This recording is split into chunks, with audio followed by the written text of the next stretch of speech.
Ating pong pag-aaralan itong tinatawag na end of the world. Alright, so matagal na po nating naririnig itong mensahe, teaching about end of the world. Alright, noong pangatang 1990s, alright, nung mga bata tayo, nung bata kami ay narinig ko na itong end of the world. So maraming mga hindi nagpatuloy sa kanilang pag-aaral, maraming mga nagsibentahan ng kanilang mga pag-aari, yan, maraming mga nagsipag-asawa ng maaga dahil end of the world na. So hanggang ngayon, wala pa namang end of the world. So ano pa itong end of the world na ito na nauuso noon pa man hanggang ngayon? Na kada calamities, kada delubyo na nangyayari sa ating paligid, sinasabi ng marami, end of the world. Sign of the end of the world. Alright, so tingnan po natin kung ano po ang masasabi ng Panginoong Jesucristo dito sa tinatawag na end of the world. The end of the world refers to a widespread fascinating or obsession with the idea that the end of the world is imminent, especially in the light of natural disasters, political upheaval, or the crisis. Many Christians throughout history, and particularly in modern times, have interpreted these events as signs of the end times. However, it is crucial to approach this topic with careful biblical interpretation to avoid fear-driven misinterpretations or sensationalism. Alright, so ating pong sasalain itong katuruan ng end of the world through the lens of the Lord Jesus Christ. So Jesus himself addressed the question of the end of the world and the signs that would precede his return in various parts of the Gospels, particularly in Matthew chapter 24, Mark chapter 13, and Luke chapter 21. One key aspect of his teaching is that no one knows the exact time or date when the end will come. Alright. Sa Matthew chapter 24 verse 36, it says here, "But about that day or hour no one knows, not even the angels in heaven, nor the Son, but only the Father." In Mark chapter 13 verse 32, "But about the day or hour no one knows, not even the angels in heaven, nor the Son, but only the Father." In Acts chapter 1 verse 7, he said to them, "It is not for you to know the times or dates the Father has set by his own authority." Alright. Jesus made it clear that the exact time of his return and the end of the age is known only to the Father.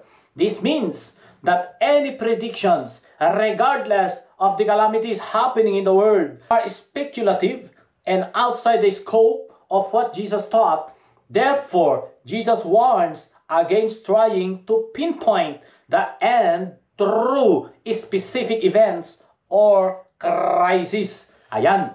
So, ang Panginoon na Jesucristo na po ang nagsasabi na walang sino mang nakakaalam sa oras, sa panahon, sa araw, alright, sa taon ng end of the world. Alright. Wala pong nakakaalam. Maging ang mga angel, maging ang mga disciple, maging ang mga propeta, maging mismo ang anak, tanging ang Ama lamang ang nakakaalam kung kailan ito magaganap. So ang tanong, ang end of the world ba na ito ay literal na mangyayari? Na kapag merong mga dilubyo na ating nakikita, may mga kalamidad, mga digmaan, mga tagtuyot, taggutom, alright, ay sinyalis na nga ba ng end of the world? Iyon yung ginagamit ng mga very conservative, alright, Christian, yung mga nahuhumaling na mga Kristiyano sa end of the world, na kapag merong dilubyo, dahil meron nga naman sa Bible, nakasulat nga naman sa Bible, na kapag nakikita ninyong mga senyales na ito, mga digmaan ng bansa sa bansa, kaharian sa kaharian, taggutom sa magkakabilang iba't ibang panig ng mundo, sabi niya, ito ay simula ng kahirapan. Alright? Hindi yun end of the world, mga friend. So, kailangan po natin unawain ang mga nakasulat dito sa Bible, ang mga salita, ang mga scripture, dahil hindi po lahat ay literal. Alright? Meron po itong metaphorical, merong symbolical, at merong spiritual. Mga friend, hindi po lahat ay nililiteral. Alright? So, why do many Christians interpret calamities as signs? Ang tanong, bakit maraming mga Kristiyano ini-interpret nila ang mga kalamidad as senyales ng end of the world? Okay. There are several reasons why many Christians interpret calamities and disasters as sign of the end times, despite Jesus' warning what no one knows the day or hour. Alright, bakit nga ba maraming Kristiyano na kapag meron nakita nilang digmaan sa bansa, taggutom, lindol, taglamig, tagbaha, alright, ay ini-interpret na agad ng mga Kristiyano na ito na, end of the world na, malapit nang dumating ang Panginoon, malapit nang gunawin ang mundo. Lalo na pag nakikita nilang namula ang kalangitan, namula ang araw, ayan, namula lahat, pati mata, ay end of the world na. Malinaw naman na sinabi ng Panginoon, walang nakakaalam. Tapos ang daming mga Kristiyano ngayon na ang tapang-tapang na para bagang alam nila 100% na sure na yung kanilang pag-interpret sa mga pangyayari sa mga paligid ay end times na. Mag-ingat tayo mga friend sa ating mga napapakinggan, sa ating mga itinuturo. Alright, hindi naman masama na ganun ang ating interpretasyon nung una. Kahit ako man, ganun yung interpretasyon ko nung una kasi ganun ngayon napapakinggan ko. Alright? Pero, kung papakinggan natin ang Panginoon Kristo, malinaw na kanyang sinabi, walang nakakaalam. Alright? Walang nakakaalam. Tapos, nahuhumaling tayo na end times na kapag lumindol, kapag nagtagbagyo o kung ano-ano man. Okay, dito sa Matthew chapter 24 verse 13 to 14, Jesus speaks about signs that will precede the end of the age. End of the age, such as wars, rumors of wars, famines, earthquakes, and persecutions. These events are often interpreted by Christians as fingers of the end, especially when they occur with increasing frequency or intensity. While these signs are part of Jesus' description of what will happen before the end, Jesus cautions, alright, Jesus cautions that these are only the beginning of birth pains. Alright, itong mga rumors of wars, itong mga earthquakes, famines, sabi niya, such wars, sabi niya, hindi ito sign ng end of the world, kundi ito ay beginning of birth pains. Alright? Beginning ng persecution.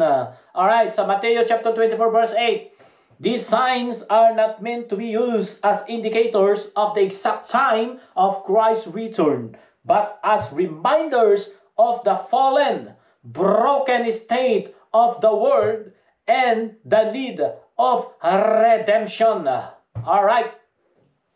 Itong mga nangyayaring mga senyales, mga rumors of wars, digmaan, famines, earthquakes, baha, ayan ay hindi po literal na senyales ng end of the world, kundi ito ay beginning o simula ng tinatawag na birth pains. Alright? At ito rin ay nangangahulugan na ang mundo, ang sangkatauhan ay broken, fallen, na nangangailangan ng Savior. Alright? So, ano dapat ang ating gagawin bilang Christian kapag nakikita natin ang mga dilubyong ito? Pagpapatuloy ba natin na sasabihin natin, ay, senyales ng end of the world, magsisi na kayo. Ayan, pinaparusahan kayo ng Diyos kasi makasalanan kasi kayo, kasi immoral kasi kayo, ayan, homosexual kasi kayo, yan, katulad ng ginawa ng Sodoma at Gomorrah, yan, gagawin din sa inyo kasi makasalanan kayo. Ganun ba yun?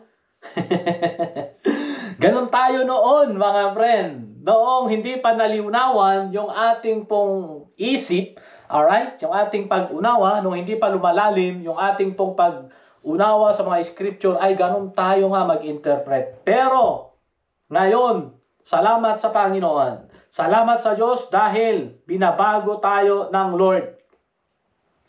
Binabago tayo ng Panginoon sa ating pag-interpret ng scripture. Alright? Kaya, yung mga nangyayaring mga dilubyo na yan, hindi yan parusa ng Diyos. Hindi yan judgment ng Diyos. Malinaw na dumating ang Panginoong Kristo upang ito, hindi upang parusahan ang sanlibutan, hindi upang parusahan ang mga tao, kundi iligtas sila. Tapos may magsasabi ngayon na pinaparusahan ng Diyos ang mga nadidilubyo, nakakalamities, mga dinadaanan ng calamities.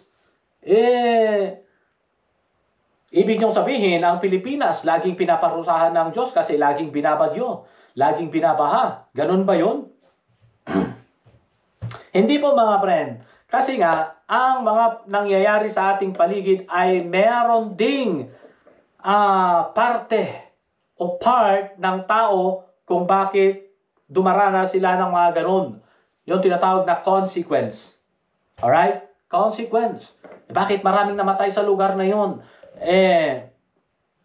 Bumaha, tapos maraming namatay. Alam kasi naman ng mga tao na bahain ang lugar na yon. Gilid ng dagat, gilid ng ilog, tapos nagsipatayuan sila ng mga bahay doon. Siyempre, kapag nagbaha, kapag tsunami, siyempre maraming casualties, maraming collateral damage, kasi nga, ang nature, ang natural law, yan ay wala tayong kalaban-laban kasi nga batas din ng Diyos yan. Kasi Diyos ang naglagay, Diyos ang lumikha ng mga nature. Ang nature, ang batas ng kalikasan.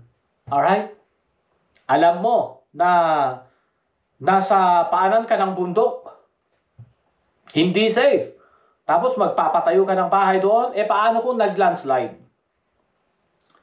Kapag nag-landslide yan, matatabunan ka talaga. Alright? Kahit ka pa banal, kahit ka pa pastor, kahit ka pa ministro o pare, alright? Kung hindi mo ni-respect ang law of nature,